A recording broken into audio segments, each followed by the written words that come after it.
Michael, first of all, let's focus on PMQs. Boris's last outing as Prime Minister in that particular big parliamentary event. How did it go? Well, it was a zonker of a one. I mean, I must say, he came out there fighting and biffed, and poor old Keir Starmer. I mean, that sort of North London nasal whine, and all he could do was carp. I mean, the Speaker came on earlier on and said, look, before this all begins, this is the last PMQs with Boris Johnson.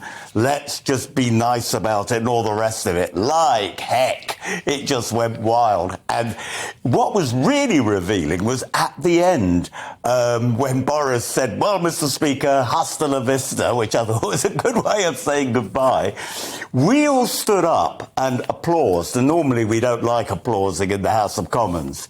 And Labour just walked out. I remember, God, I'm sounding an old git now, but I remember when Tony Blair left and, he said, well, and that's it, and maybe we'll see each other again. And he walked out and, Labour Party stood up in government, and we as opposition showed respect and some affection, actually, if I dare admit it, and we all stood up and applauded too. Is that not revealing, though, that when it comes to Boris Johnson, Labour couldn't ever really get on the front foot because he had this huge personality? Despite all the crises in government, he was still like a lovable cartoon dog almost. You're absolutely right. Now you've got just a wet weekend as his successor. I think that the Conservative Party is going to regret the decision.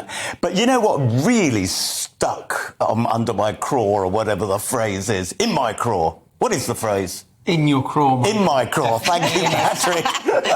Well, I'll tell you what stuck in my craw was that some of the people standing up, cameras follow me, standing up and applauding were the very ones who had knifed they gave Boris him a in load the of books, back. didn't they? Churchill Absolutely. originals. I mean, Patrick, do you think, like Michael, the Conservatives have shot themselves in the foot? Because not only have they managed to boot out the Prime Minister who got them the biggest majority in a long time, but there was also this one candidate who had really captured the hearts and minds of a nation, who actually had even inspired people on the other side of Parliament, on the opposite Green benches, in the form of Kemi Badenoch, and she was unceremoniously booted out. Yes, I think, Kemi did herself a load of good in the campaign. Most people obviously hadn't heard of her, but she did this very unfashionable thing of arguing from first principles, from Conservative principles, unashamedly, unapologetically. And I would suggest for most of the last, since David Cameron came in, sort of 15 years or so, the whole history of the Tory party has been making accommodations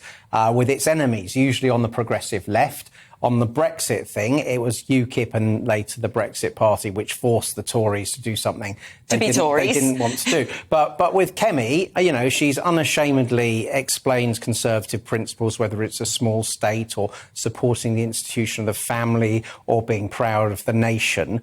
And it's turned out it's not toxic at all. And I must say I find the remaining three candidates they're very underpowered, very underwhelming at best. And as Michael was saying on PMQs, if you actually read it in Hansard tomorrow, you will think that Keir Starmer won because he had so much ammunition. But he delivered it so badly. And all anyone will remember from the exchange, I think, is Boris calling Keir a pointless human bollard, right? And we all childishly started shouting out, bollard, bollard. I mean, Michael, it's interesting, isn't it? Because you're not exactly short of personality yourself, but apparently your boy Boris is allegedly backing on the quiet Ms Truss, who, when it comes to the three candidates, hardly... Well, that's news to me. I've not heard that. Of course, I'm backing Penny Mordaunt. And Patrick and I had fisticuffs outside, when I said that. He exaggerates a little. Yeah, he exaggerates. but we had a lively discussion about this. And, I think Penny Mordaunt is the one that they or the other candidates fear because she has got personality. But as Patrick was saying and you were saying, they sort of feel they need to moderate their personality a bit because they're a little bit nervy about, not offending any other MP who could be voting for What do you make them. of these allegations of dirty tricks as well? This idea that Sunak supporters have been lending votes to Truss to knock Mordaunt out. I mean, that's just politics, isn't it? Well, there's that. And, you know, this may be going on or may not be going on. I think it was going on. But what's far worse are these sort of orchestrated panic by the other candidates coming up with things about Penny. Oh, she was lazy. Oh, she's into trans issues. Oh, well, I mean, for heaven's sake, the woman was in charge of minorities and equalities. So she would be. That's her job to be.